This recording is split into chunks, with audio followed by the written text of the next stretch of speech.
আমার কি হবে আমি জানি না, আল্লাহ আমারে বাঁচাও। প্রতিটি নবী বলবেন নফসি নফসি, আল্লাহ তুমি আমারে বাঁচাও আমারে বাঁচাও। বিশ্বনবী মাথা তুলবেন, তুলে বলবেন রব্বি হাবলি উম্মতি, আল্লাহ তুমি আমার গুনাহগার উম্মতকে বাঁচাও। এই দুনিয়ার বুকে রব্বুল আলামিন সব নবীকে একটা করে দাওয়া মুস্তাজাবা দিয়েছেন, মানে যে দোয়া করলে কবুল হয়ে যায় সাথে সাথেই।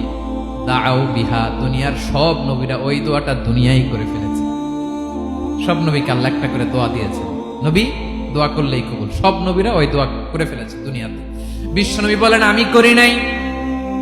ওয়া ইন্নী আখতাবিউ দাওয়াতি শাফাআতান লি উম্মতি ইয়াউমাল কিয়ামাহ, আমার ওই স্পেশাল দোয়াটা আমি দুনিয়ার বুকে কঠিন বিপদে পড়েও কোনোদিন করি নাই। আমি আমার স্পেশাল দোয়াটা কিয়ামতের দিন আমার গুনাহগার উম্মতকে সুপারিশের জন্য রেখে দিয়েছি।